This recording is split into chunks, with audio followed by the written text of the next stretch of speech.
ഈശോയിൽ ഏറ്റവും സ്നേഹം നിറഞ്ഞവരെ, ദൈവകൃപയുടെ 365 ദിവസങ്ങളെന്ന പരിശുദ്ധ ബൈബിൾ വായന പരമ്പരയിലേക്ക് എല്ലാവരെയും ഏറ്റവും സ്നേഹപൂർവ്വം സ്വാഗതം ചെയ്യുന്നു.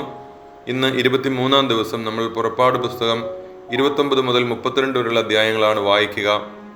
സ്വർണം കൊണ്ട് കാളക്കുട്ടി ഉണ്ടാക്കി ദൈവത്തെ വേദനിപ്പിക്കുന്ന ഇസ്രായേൽ ജനത്തെയാണ് നമ്മൾ കാണുന്നത്. മോശ എന്നിട്ട് 10 കൽപ്പനകൾ എഴുതിയിരിക്കുന്ന കൽപ്പനകൾ എറിഞ്ഞ് ഉടച്ചു കളയുന്നതെല്ലാം നമ്മൾ കാണുന്നു. ദൈവകൽപ്പനയോട് മറുതലിക്കാതെ ദൈവത്തിൻ്റെ കൂടെ ഈ ജീവിതം നയിക്കാനായിട്ടും ദൈവകൽപ്പനയിൽ ജീവിക്കാനുള്ള വലിയ കൃപ ലഭിക്കാൻ പിതാവും പരിശുദ്ധപുത്രൻ തമ്പുരാനും പരിശുദ്ധാത്മാവും നമ്മളെ സഹായിക്കട്ടെ. പരിശുദ്ധ ത്രിയേക ദൈവം എപ്പോഴും നമ്മുടെ കൂടെ ഉണ്ടായിരിക്കട്ടെ. സകല വിസ്തൃതയുടെയും മാധ്യസ്ഥം ഉണ്ടാകട്ടെ. ഈശോ മിശിഹായ്ക്ക് സ്തുതിയായിരിക്കട്ടെ. പുറപ്പാടിന്റെ പുസ്തകം 29-ാം അധ്യായം. അഭിഷേകക്രമം. എനിക്ക് പുരോഹിത ശുശ്രൂഷ ചെയ്യുന്നതിന് അവരെ നിയോഗിക്കാൻ നീ ചെയ്യേണ്ടതിതാണ്: ഒരു കാളക്കുട്ടിയെയും ഊനമറ്റ 2 മുട്ടാടിനെയും തിരഞ്ഞെടുക്കുക. പുളിപ്പില്ലാത്ത അപ്പം, എണ്ണ ചേർത്ത് മയം വരുത്തിയ പുളിപ്പില്ലാത്ത അപ്പം, എണ്ണ പുരട്ടിയ പുളിപ്പില്ലാത്ത നേർത്ത അപ്പം ഇവ സജ്ജമാക്കുക. ഇവയെല്ലാം ഗോതമ്പ് മാവ് കൊണ്ടുണ്ടാക്കണം. അവ ഒരു കുട്ടയിലാക്കി കാളക്കുട്ടിയോടും മുട്ടാടുകളോടുമൊപ്പം കൊണ്ടുവരിക.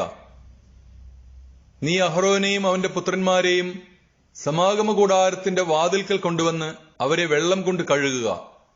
അങ്കി, എഫോദിന്റെ നിലയങ്കി, എഫോദ്, ഉരസ്ത്രാണം, എഫോദിന്റെ ചിത്രത്തയ്യലുള്ള അരപ്പട്ട എന്നിവ അഹ്റോനെ അണിയിക്കണം. അവന്റെ തലയിൽ തലപ്പാവും തലപ്പാവിന്മേൽ വിശുദ്ധ കിരീടവും വെക്കണം. അനന്തരം തൈലം തലയിലൊഴിച്ച് അവനെ അഭിഷേചിക്കുക. അവന്റെ പുത്രന്മാരെ കൊണ്ടുവന്ന് അങ്കികൾ ധരിപ്പിക്കുക. നീ അവരെ അരപ്പട്ടകളും തൊപ്പികളും അണിയിക്കണം. ശാശ്വതമായ നിയമമനുസരിച്ച് പൗരോഹിത്യം അവരുടേതായിരിക്കും.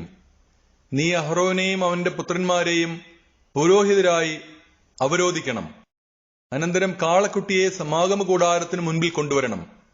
അഹ്റോനും പുത്രന്മാരും അതിന്റെ തലയിൽ കൈകൾ വയ്ക്കണം.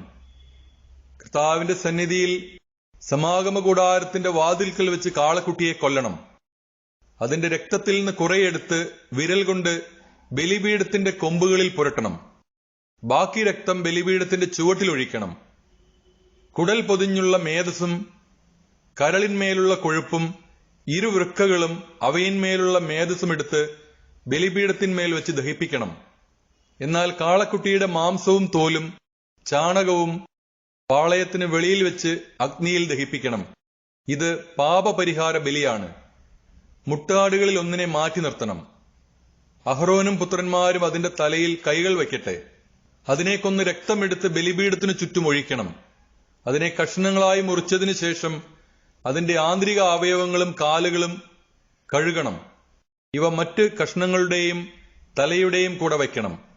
മുട്ടാടിനെ മുഴുവൻ ബലിപീഠത്തിൽ വെച്ച് ദഹിപ്പിക്കണം. ഇത് കർത്താവിനുള്ള ദഹനബലിയാണ്, കർത്താവിന് പ്രസാദകരമായ സുഗന്ധം. അനന്തരം അടുത്ത മുട്ടാടിനെയും കൊണ്ടുവരണം. അഹ്റോനും പുത്രന്മാരും അതിന്റെ തലയിൽ കൈകൾ വയ്ക്കണം. അതിനെ കൊന്ന് രക്തത്തിൽ കുറച്ചെടുത്ത് അഹ്റോന്റെയും പുത്രന്മാരുടെയും വലത് ചെവിയുടെ അഗ്രത്തിലും വലത് കൈയുടെ തള്ളവിരലിലും വലത് കാലിന്റെ പെരുവിരലിലും പുരട്ടുകയും ബാക്കി ബലിപീഠത്തിനു ചുറ്റും ഒഴിക്കുകയും വേണം. ബലിപീഠത്തിലുള്ള രക്തത്തിൽ നിന്നും അഭിഷേക തൈലത്തിൽ നിന്നും കുറച്ചെടുത്ത് അഹ്റോന്റെ മേലും അവന്റെ വസ്ത്രത്തിന്മേലും അവന്റെ പുത്രന്മാരുടെ മേലും അവരുടെ വസ്ത്രത്തിന്മേലും തളിക്കണം. അങ്ങനെ അവനും പുത്രന്മാരും അവരുടെ വസ്ത്രങ്ങളും ശുദ്ധീകരിക്കപ്പെടും. അതിനുശേഷം നീ മുട്ടാടിന്റെ മേധസ്സും കൊഴുത്ത വാലും കുടൽ പൊതിഞ്ഞിരിക്കുന്ന മേധസ്സും കരളിന്മേലുള്ള കൊഴുപ്പും ഇരുവൃക്കകളും അതിന്മേലുള്ള മേധസ്സും വലത്തെ കുറുകും എടുക്കണം. കാരണം അത് അഭിഷേകത്തിനുള്ള മുട്ടാടാണ്. കർത്താവിന്റെ സന്നിധിയിൽ വച്ചിരിക്കുന്ന പുളിപ്പില്ലാത്ത അപ്പത്തിന്റെ കുട്ടയിൽ നിന്ന് ഒരപ്പവും എണ്ണ ചേർത്ത് മയം വരുത്തിയ ഒരപ്പവും നേർത്ത ഒരപ്പവും എടുക്കണം. ഇവയെല്ലാം അഹ്റോന്റെയും പുത്രന്മാരുടെയും കരങ്ങളിൽ വച്ച് കർത്താവിന്റെ സന്നിധിയിൽ നീരാജനം ചെയ്യണം. അനന്തരം അത് അവരുടെ കൈകളിൽ നിന്ന് വാങ്ങി ദഹനബലിയോടൊന്നിച്ച് ബലിപീഠത്തിൽ വെച്ച് ദഹിപ്പിക്കണം. ഇത് കർത്താവിനുള്ള ദഹനബലിയാണ്, കർത്താവിന് പ്രസാദകരമായ സുഗന്ധം. അഹ്റോന്റെ അഭിഷേകത്തിനായി അർപ്പിച്ച മുട്ടാടിന്റെ നെഞ്ചെടുത്ത് കർത്താവിന്റെ സന്നിധിയിൽ നീരാജനം ചെയ്യുക. ഇത് നിന്റെ ഓഹരിയായിരിക്കും. അഭിഷേകത്തിനായി അർപ്പിക്കുന്ന മുട്ടാടിൽ നിന്ന് നീരാജനം ചെയ്ത നെഞ്ചും കുറകും വിശുദ്ധീകരിച്ച് അഹരോനും പുത്രന്മാർക്കുമായി മാറ്റിവെക്കണം. ഇസ്രായേൽ ജനത്തിൽ നിന്ന് അഹരോനും പുത്രന്മാർക്കും നിയമപ്രകാരം എന്നും ലഭിക്കേണ്ട അവകാശമാണിത്. ഇസ്രായേൽ ജനം സമാധാന ബലിയിൽ നിന്ന് നീരാജനം ചെയ്ത കർത്താവിന് സമർപ്പിക്കുന്ന കാഴ്ചയും. അഹരോന്റെ വിശുദ്ധ വസ്ത്രങ്ങൾ അവന് ശേഷം അവന്റെ പുത്രന്മാർക്കുള്ളതായിരിക്കും. അവർ പുരോഹിതരായി അഭിഷിക്തരാകുന്നതും നിയോഗിക്കപ്പെടുന്നതും അവ ധരിച്ചുകൊണ്ടായിരിക്കണം. അവന്റെ സ്ഥാനത്ത് പുരോഹിതനാകുന്ന അവന്റെ പുത്രൻ വിശുദ്ധ സ്ഥലത്ത് ശുശ്രൂഷ ചെയ്യുന്നതിന് സമാഗമ കൂടാരത്തിൽ വരുമ്പോൾ 7 ദിവസം അത് ധരിക്കണം. അഭിഷേകത്തിന് അർപ്പിക്കുന്ന മുട്ടാടിന്റെ മാംസമെടുത്ത് വിശുദ്ധമായ ഒരു സ്ഥലത്ത് വെച്ച് വേവിക്കണം. മുട്ടാടിന്റെ മാംസവും കുട്ടയിലുള്ള അപ്പവും അഹരോനും പുത്രന്മാരും സമാഗമ കൂടാരത്തിന്റെ വാതിൽക്കൽ വെച്ച് ഭക്ഷിക്കണം. തങ്ങളുടെ അഭിഷേകത്തിന്റെയും വിശുദ്ധീകരണത്തിന്റെയും വേളയിൽ പാപപരിഹാരത്തിനായി അർപ്പിക്കപ്പെട്ട വസ്തുക്കൾ അവർ മാത്രം ഭക്ഷിക്കട്ടെ. അവ വിശുദ്ധമാകയാൽ അന്യർ ഭക്ഷിക്കരുത്.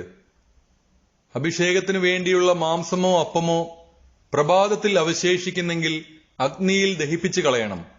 അത് വിശുദ്ധമാകിയാൽ ഭക്ഷിക്കരുത്. ഞാൻ നിന്നോട് കൽപ്പിച്ചിട്ടുള്ളതുപോലെ അഹരോനോടും പുത്രന്മാരോടും അനുവർത്തിക്കുക. അവരുടെ അഭിഷേക കർമ്മം 7 ദിവസം നീണ്ടു നിൽക്കണം. പാപപരിഹാര ബലിയായി ഓരോ ദിവസവും ഓരോ കാളക്കുട്ടിയെ അർപ്പിക്കണം. ബലിപീഠത്തിൽ പാപപരിഹാര ബലി അർപ്പിക്കുക വഴി അതിൽ നിന്ന് പാപം തുടച്ചു നീക്കപ്പെടും. അനന്തരം അതിനെ അഭിഷേചിച്ച് വിശുദ്ധീകരിക്കുക. 7 ദിവസം പാപപരിഹാര ബലി നടത്തി ബലിപീഠത്തെ ശുദ്ധീകരിക്കുക. അപ്പോൾ ബലിപീഠം അതിവിശുദ്ധമാകും. ബലിപീഠത്തെ സ്പർശിക്കുന്നതെന്തും വിശുദ്ധമാകും. അനുദിന ബലികൾ. ബലിപീഠത്തിൽ അർപ്പിക്കേണ്ടത് ഇവയാണ്. 1 വയസ്സുള്ള 2 ആട്ടിൻകുട്ടികളെ വീതം എല്ലാ ദിവസവും അർപ്പിക്കണം. ഒന്നിനെ പ്രഭാതത്തിലും മറ്റേതിനെ സായനത്തിലുമാണ് അർപ്പിക്കേണ്ടത്. ഒന്നാമത്തെ ആട്ടിൻകുട്ടിയോടൊപ്പം 4 ഹിൻ ശുദ്ധമായ ഒലിവെണ്ണയിൽ കുഴച്ച 10 ഏഫ മാവും പാനീയബലിയായി 4 ഹിൻ വീഞ്ഞും സമർപ്പിക്കണം.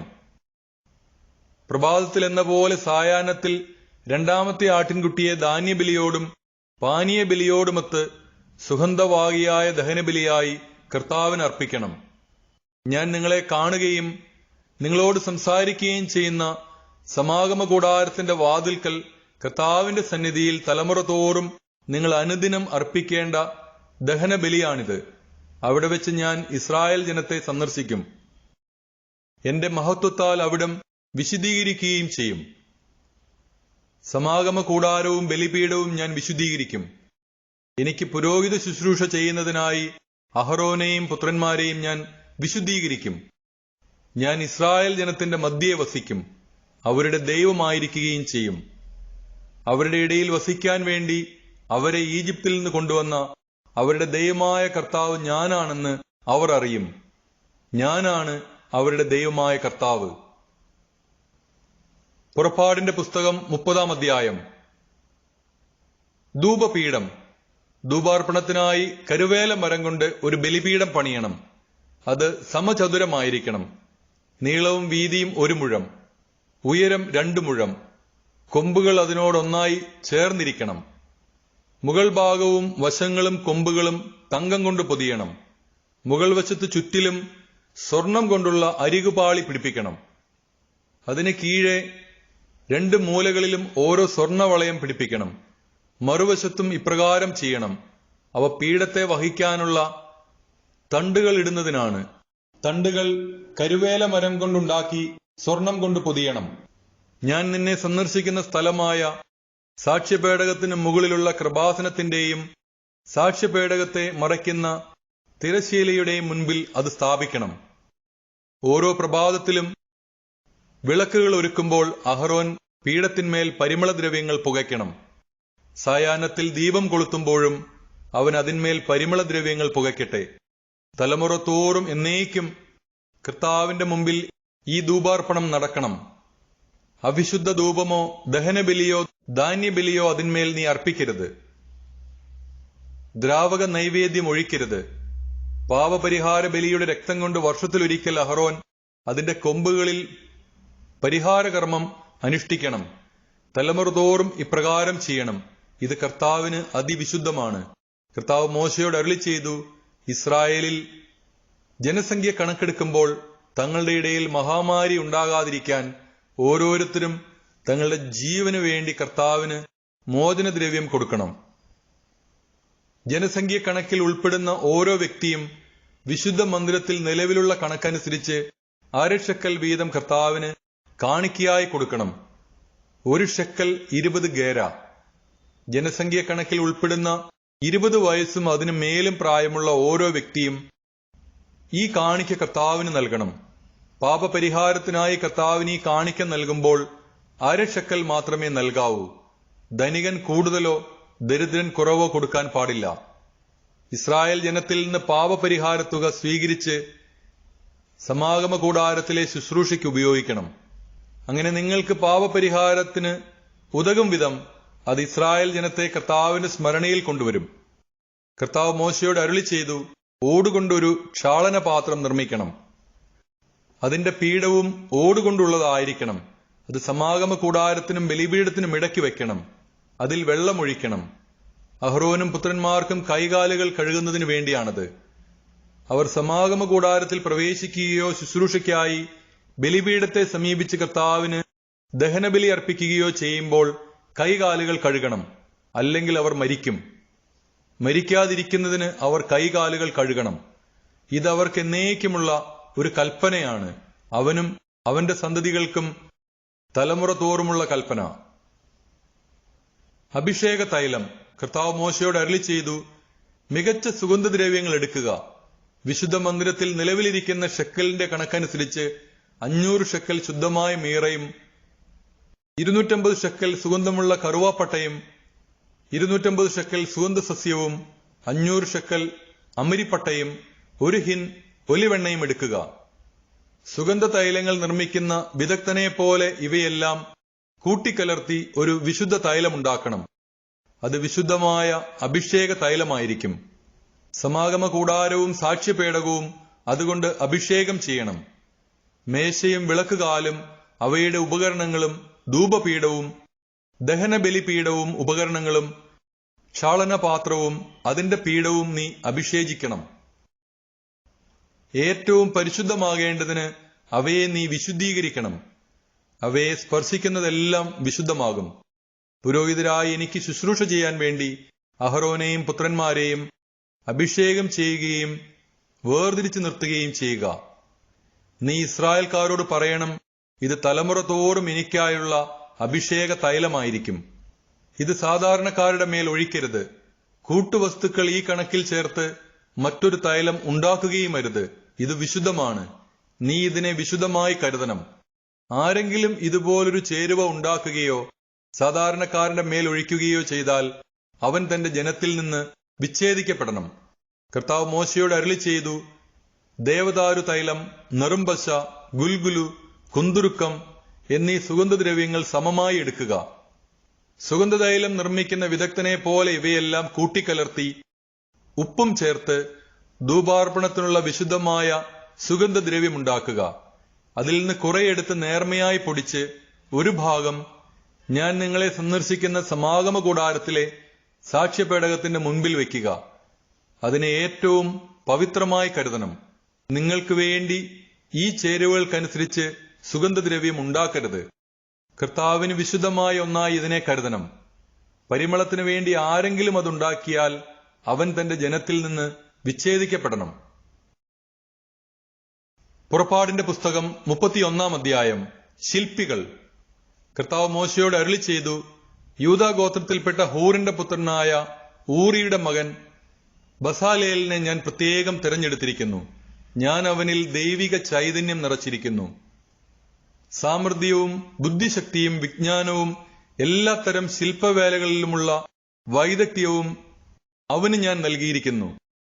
കലാരൂപങ്ങൾ ആസൂത്രണം ചെയ്യുക, സ്വർണം, വെള്ളി, ഓട് എന്നിവ കൊണ്ട് പണിയുക, പതിക്കാനുള്ള രത്നങ്ങൾ ചെത്തി മിനുക്കുക, തടിയിൽ കൊത്തുപണി ചെയ്യുക എന്നിങ്ങനെ എല്ലാത്തരം ശില്പവേലകൾക്കും വേണ്ടിയാണത്. അവനെ സഹായിക്കാനായി ദാൻ ഗോത്രത്തിൽപ്പെട്ട അഹിസാമാക്കിന്റെ പുത്രൻ ഒഹോലിയാബിനെ ഞാൻ നിയോഗിച്ചിരിക്കുന്നു. ഞാൻ നിന്നോട് കൽപ്പിച്ചതെല്ലാം നിർമ്മിക്കുന്നതിന് എല്ലാ ശില്പവിദഗ്ധന്മാർക്കും പ്രത്യേക സാമർഥ്യം കൊടുത്തിട്ടുണ്ട്. സമാഗമ കൂടാരം, സാക്ഷ്യപേടകം, അതിന്മേലുള്ള കൃപാസനം, കൂടാരത്തിലെ ഉപകരണങ്ങൾ, മേശയും അതിന്റെ ഉപകരണങ്ങളും, വിളക്കുകാലും അതിന്റെ ഉപകരണങ്ങളും, ധൂപപീഠം, ദഹനബലിപീഠവും അതിന്റെ എല്ലാ ഉപകരണങ്ങളും, ക്ഷാളനപാത്രവും അതിന്റെ പീഠവും, ചിത്രത്തുന്നലാൽ അലങ്കൃതമായ വസ്ത്രങ്ങൾ, പുരോഹിതനായ അഹരോന്റെ വിശുദ്ധ വസ്ത്രങ്ങൾ, അവന്റെ പുത്രന്മാർ പുരോഹിത ശുശ്രൂഷ ചെയ്യുമ്പോൾ അണിയേണ്ട വസ്ത്രങ്ങൾ, അഭിഷേക തൈലം, വിശുദ്ധ സ്ഥലത്ത് ധൂപാർപ്പണത്തിന് ഉപയോഗിക്കുന്ന സുഗന്ധദ്രവ്യങ്ങൾ, ഇവയെല്ലാം ഞാൻ നിന്നോട് കൽപ്പിച്ച പ്രകാരം അവർ നിർമ്മിക്കണം. സാബത്താചരണം. കർത്താവ് മോശയോട് അരുളി ചെയ്തു, ഇസ്രായേൽ ജനത്തോട് പറയുക, നിങ്ങൾ എന്റെ സാബത്ത് സൂക്ഷ്മമായി ആചരിക്കണം. എന്തെന്നാൽ കർത്താവായ ഞാനാണ് നിങ്ങളെ വിശുദ്ധീകരിക്കുന്നതെന്ന് നിങ്ങൾ അറിയാൻ വേണ്ടി ഇത് എനിക്കും നിങ്ങൾക്കും മധ്യേ തലമുറ തോറും അടയാളമായിരിക്കും. നിങ്ങൾ സാബത്ത് ആചരിക്കണം, കാരണം അത് നിങ്ങൾക്ക് വിശുദ്ധമായ ഒരു ദിവസമാണ്. അതിനെ അശുദ്ധമാക്കുന്നവൻ വധിക്കപ്പെടണം. അന്ന് ജോലി ചെയ്യുന്നവൻ ജനത്തിൽ നിന്ന് വിച്ഛേദിക്കപ്പെടണം. 6 ദിവസം ജോലി ചെയ്യണം, എന്നാൽ 7-ാം ദിവസം സാബത്താണ്, കർത്താവിന് വിശുദ്ധമായ വിശ്രമദിനം. സാബത്ത് ദിവസം ജോലി ചെയ്യുന്നവൻ വധിക്കപ്പെടണം. ഇസ്രായേൽ ജനം ശാശ്വതമായ ഒരു ഉടമ്പടിയായി തലമുറ തോറും സാബത്ത് ആചരിക്കണം.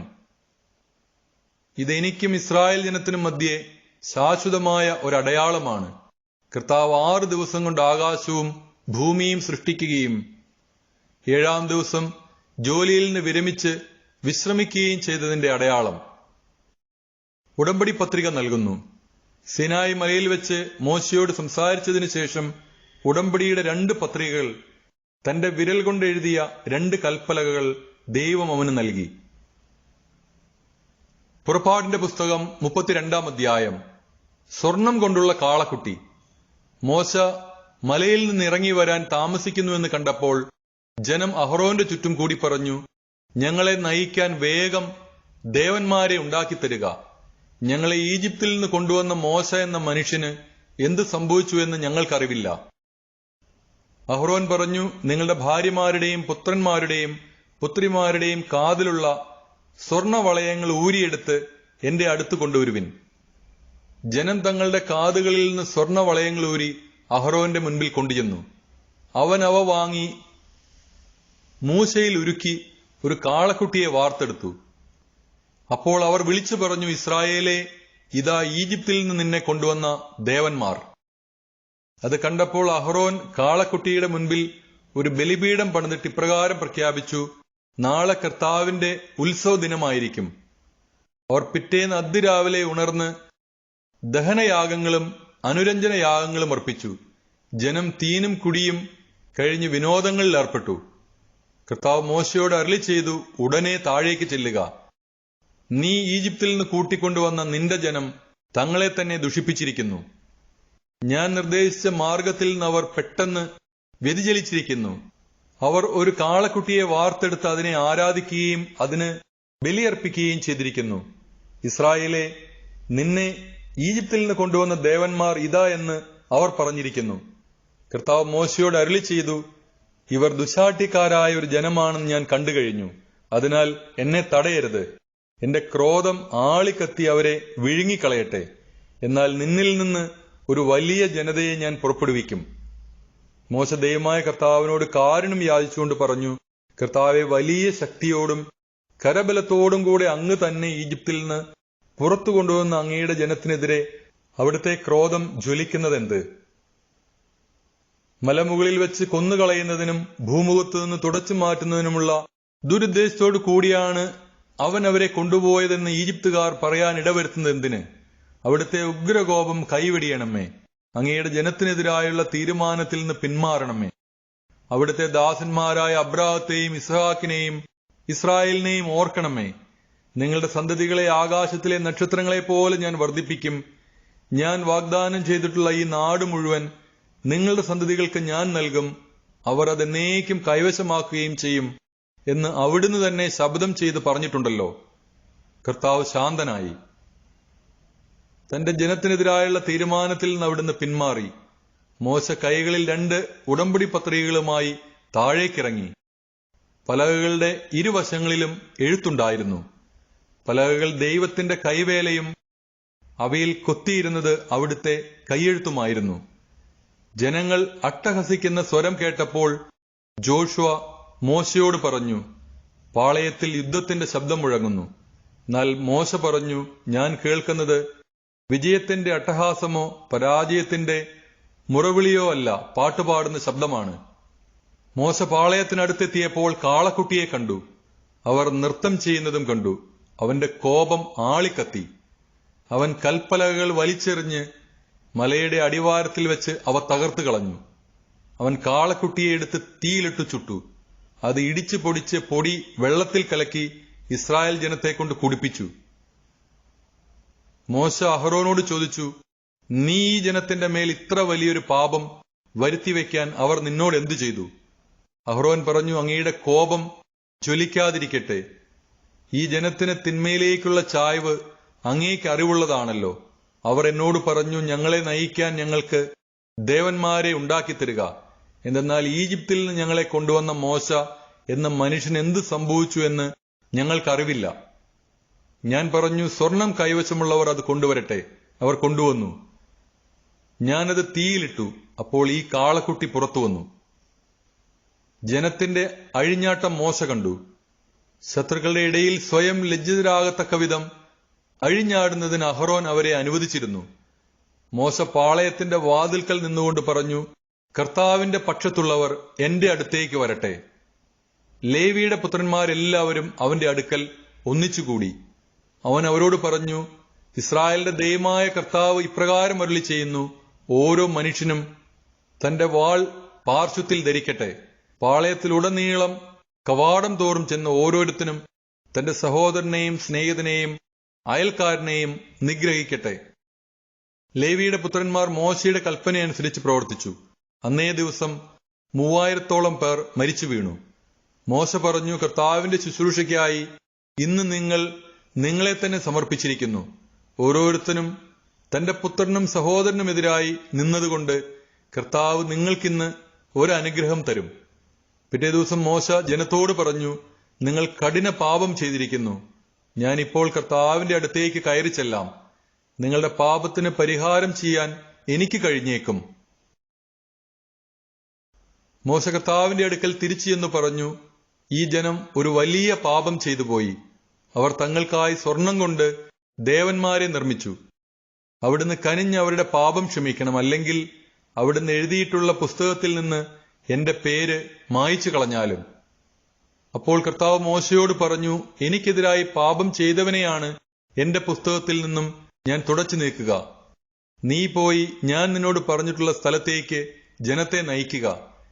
എന്റെ ദൂതൻ നിന്റെ മുൻപേ പോകും. എങ്കിലും ഞാൻ അവരെ സന്ദർശിക്കുന്ന ദിവസം അവരുടെ പാപങ്ങളെ പ്രതി അവരെ ശിക്ഷിക്കും. കാളക്കുട്ടിയെ നിർമ്മിക്കാൻ അവർ അഹ്റോനെ നിർബന്ധിച്ചതിനാൽ കർത്താവ് അവരുടെ മേൽ മഹാമാരി അയച്ചു.